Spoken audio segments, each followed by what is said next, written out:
Hey, so my wife wants me to make some of these picture frame shelves, but for my daughter's bedroom. So we have a lot of books for her. We like to read to her. So we wanted a place to store all the books and put them on a kind of display to make like a little bit of decoration for her nursery. So I made these shelves a little bit ago for my wife at her old house, and it's just a bunch of picture frame holders that my wife wanted, so that way she can display some of our photos together. At the other house, we're in a hallway, and here we put it in our master bedroom. I made two different sizes, one short one and two long ones, because that's what the walls called for. So I'm gonna take this design and just mimic it. I'm actually gonna use something different. I used pine for these. I'm gonna use ash, and then we're gonna do like a mixed stain to it. So it should look pretty good, using a better quality wood and a better style of joinery techniques, and we'll see how it progresses. But these didn't turn out too bad.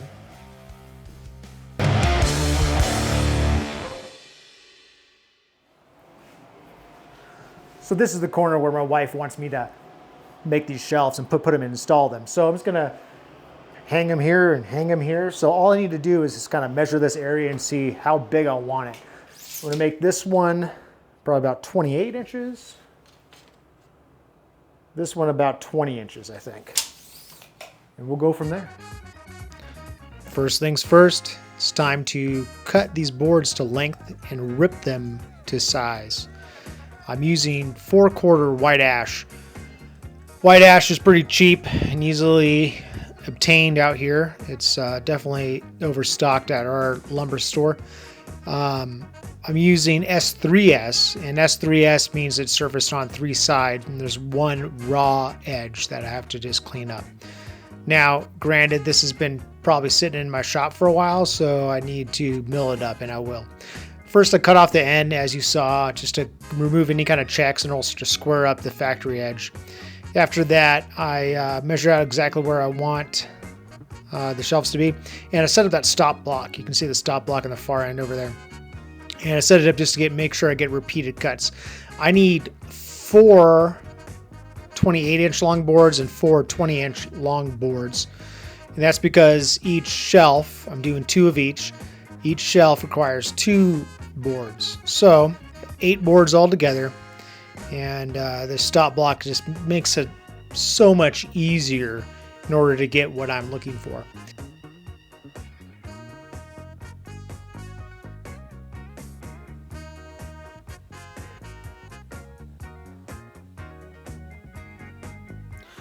After I got done cutting everything to length, I took them over to the joiner and jointed the face grain and also jointed the edge grain of every board, all 8 boards. It's the joiner makes it so much easier. Beforehand, I used a joining sled, and that just took all day to mill. So after I got done joining it, I went over to the planer. I like to mark the edge that I need to plane all the way across, so that way I can tell if I've made a even nice flat surface compared to the other side across the opposite side. So it's easy to do, just got to mark it up and just run it through the planer. Once it's all done, I took over to the table saw to have it ripped. And left a little burn mark, and I was like, oh man, my blade probably needs to be cleaned, because prior to this, I cut a bunch of MDF. So I took off the blade, and I used this micro jig blade cleaner in order to clean it. And then I just put on a brand new blade. So this, well, brand new to the saw. I had it cleaned up prior to, and I just had it sitting around ready to go for next if I needed it in a pinch. And that way it allowed the other blade to dry all the way. So I continue to rip down these boards. I will say that I need 4 3.5-inch backers for these shelves. So I need 2 of each size, 2 28-inch at 3.5 and 2 20-inch at 3.5, and then 2.5 and then 1.5 for the front lip. So those are the total lengths for everything. 2.5 goes in the bottom. So the first time I made these picture frame things, or we're going to use them as bookshelves. You can use them either way. They're good to store little knick-knack and decorations too. But the first time I made them, I made it out of pine, which is fine. Today we're going to use ash. Ash is a little bit better in quality. It stains a lot better, mow better as well.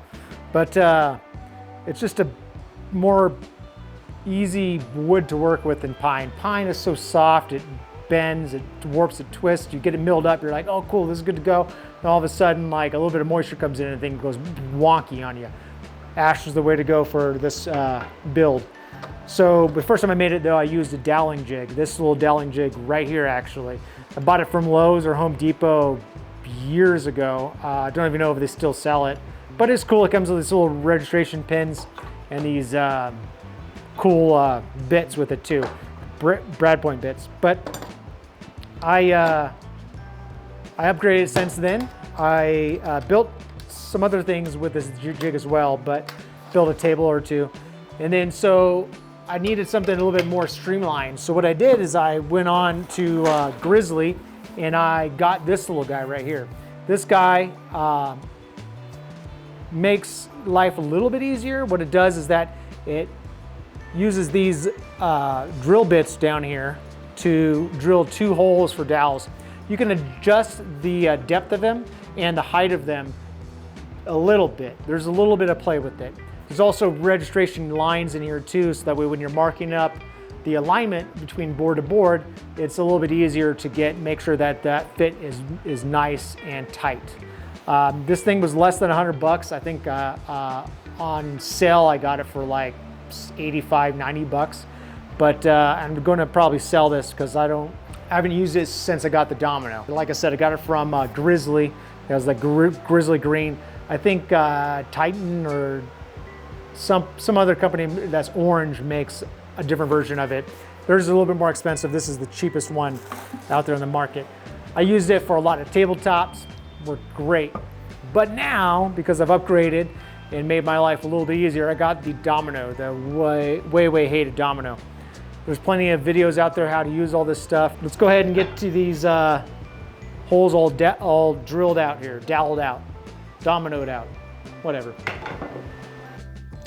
So what I like to do before I drill out or dowel out or domino out, mortise out, whatever you want to call it, is the setup. The setup is key. You can't rush this step. You need to make sure to evenly space your stuff and transfer it to each board that you want to join, so that way alignment is perfect.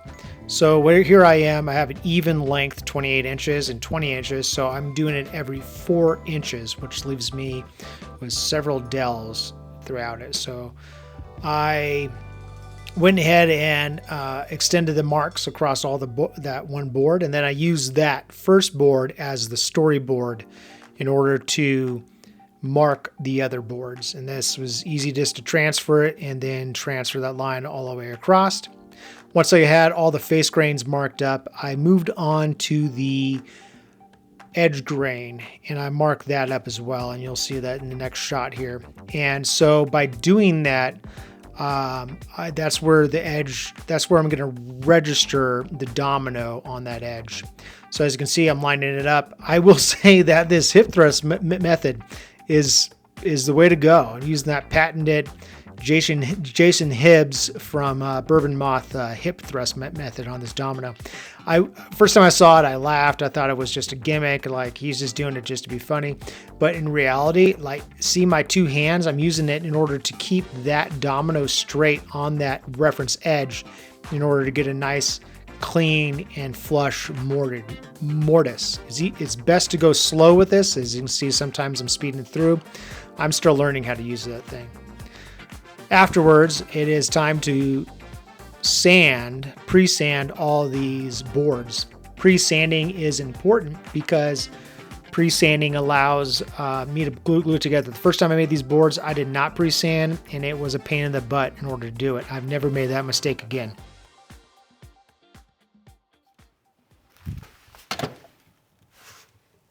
Oh, hi.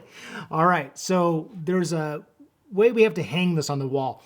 So what we did in the past when I made those previous shelves is that I used these nice little router bits to make keyhole slots to hang it just on the wall with some screws and some drywall anchors.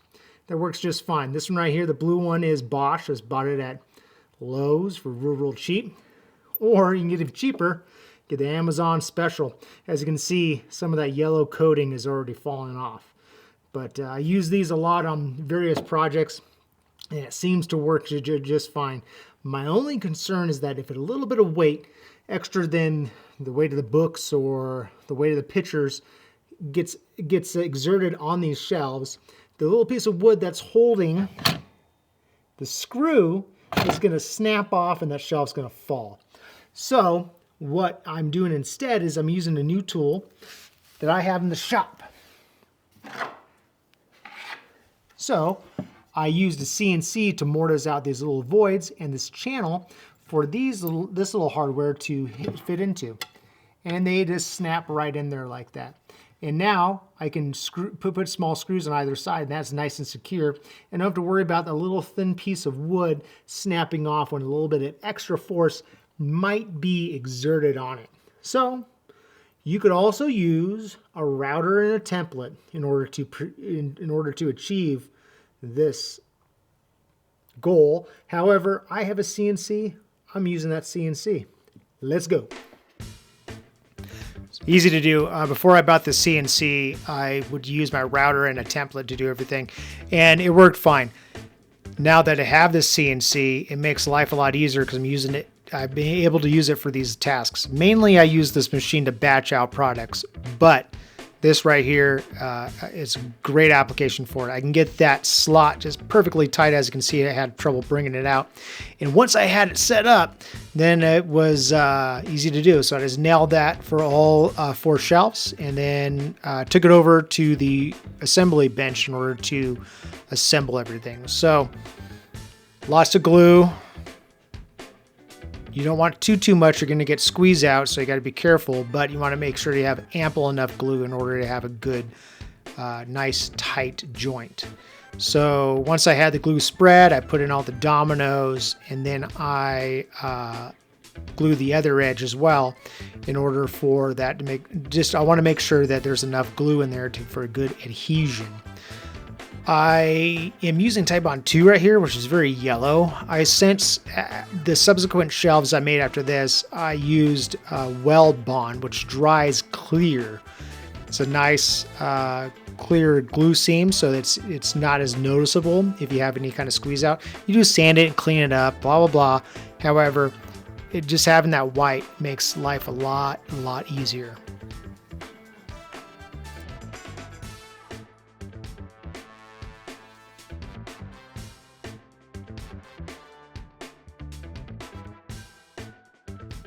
As you can see, I'm using my patented finger glue spreader that God gave me.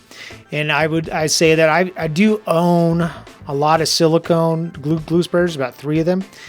I thoroughly enjoy just using my finger instead. It just, I don't know, it's faster, and then you wipe it off on a towel. Once I had it all glued up, I threw in some clamps and then just moved on to the next shelf. And 4 is not enough, so of course I grabbed some more after I cleaned it up. I use a little bit of water and a towel, and it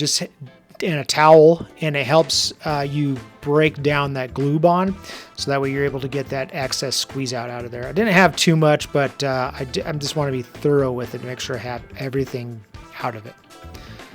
And then I added some more clamps.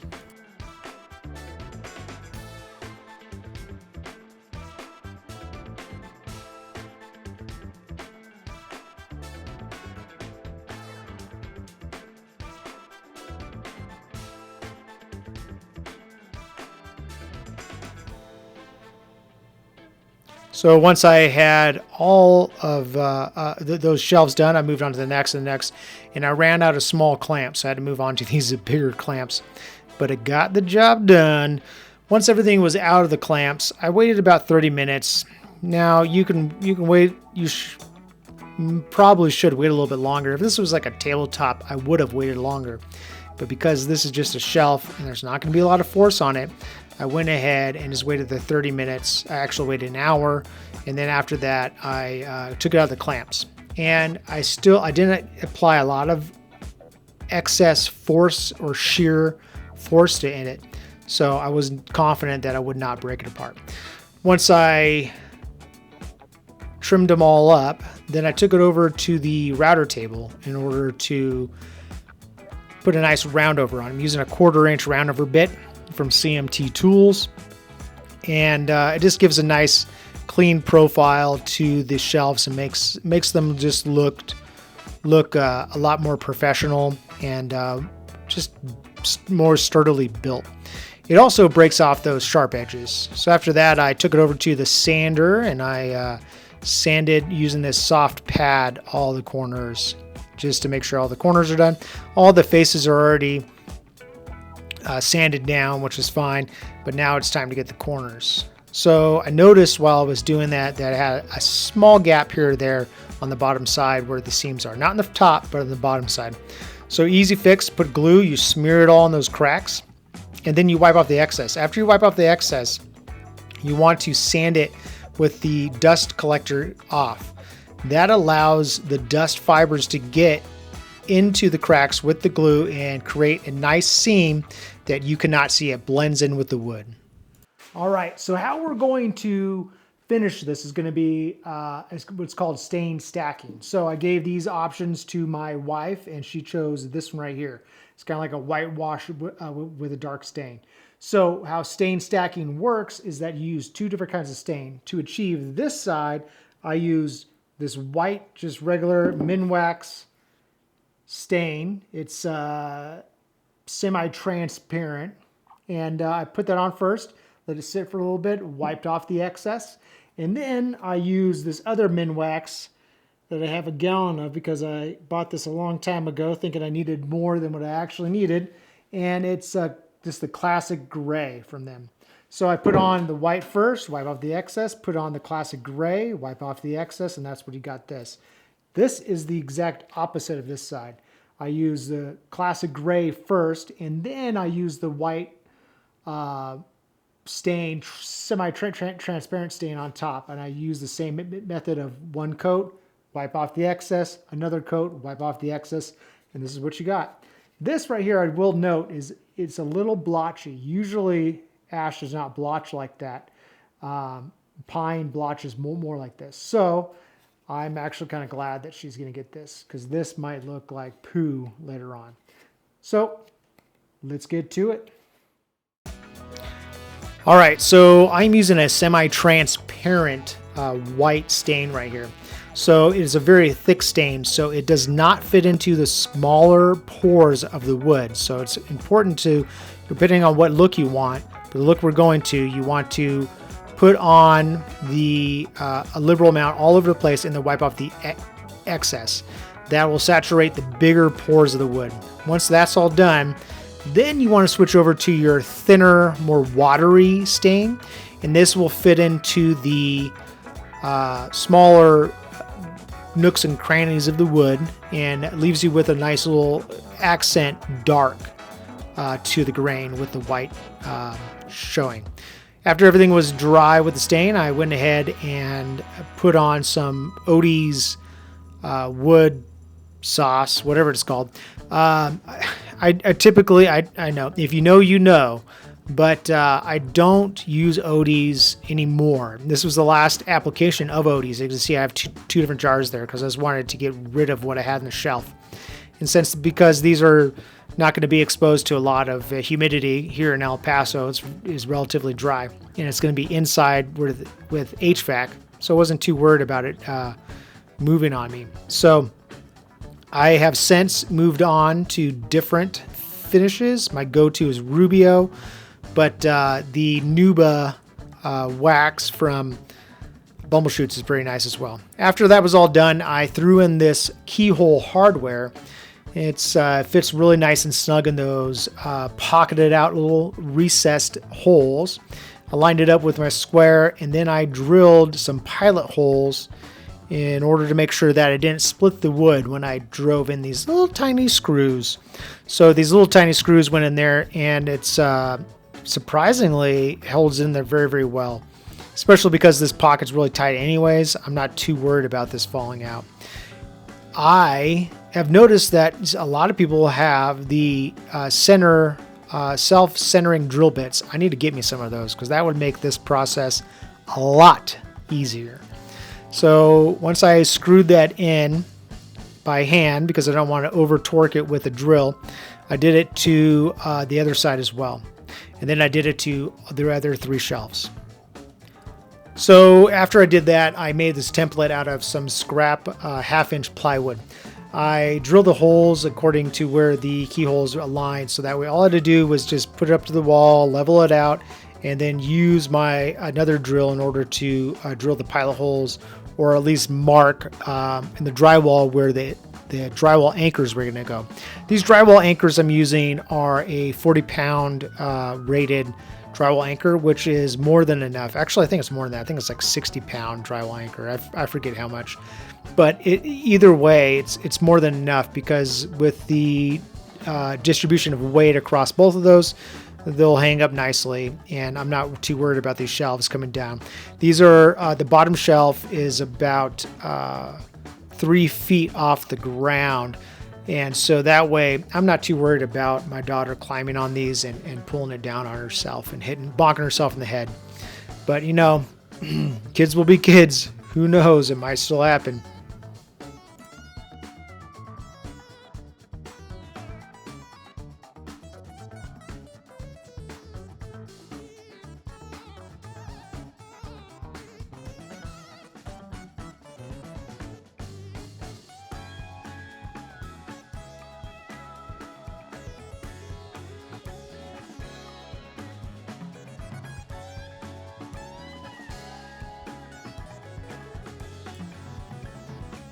So after I put the anchors on, I put these flat head screws in order to they're just big enough to fit inside the keyhole, and so once those were in, top and bottom, I went ahead, well, top first, I went ahead and hung the shelves just to make sure that I got everything correctly. Now, these keyhole slots can be hardware can be very finicky.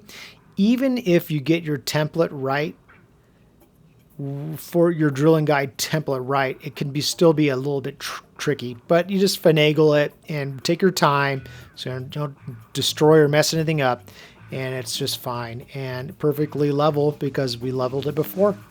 But it's always good to double check. So once I had both of these shelves up, I decided to measure this in order to offset the other 2 shelves. So once I had that measured, I went ahead and pilot hold where the next shelf was going to go, put the drywall anchors in and the screws in.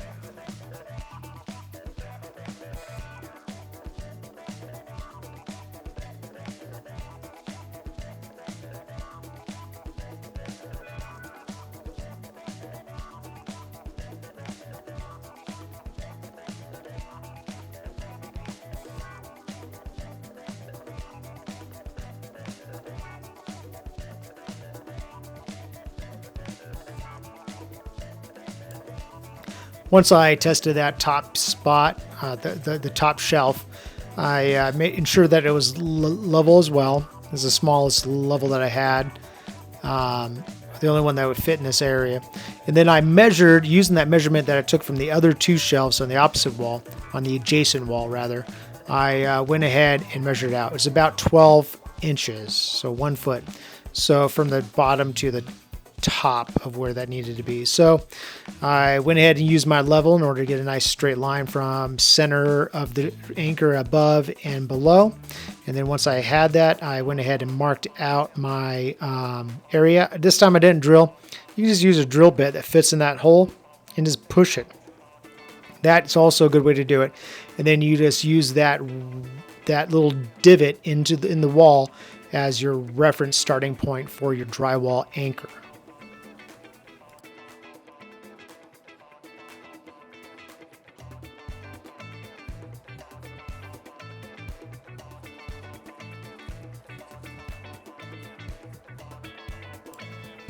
Once I had those installed, it was done.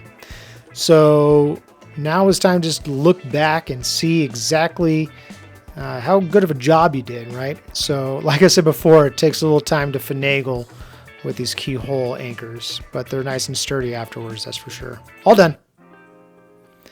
Look at that, nice and clean looking, and once it has books on there, it'll look a lot better in that corner. And bam, there it is. Like and subscribe if you like this content. Thank you.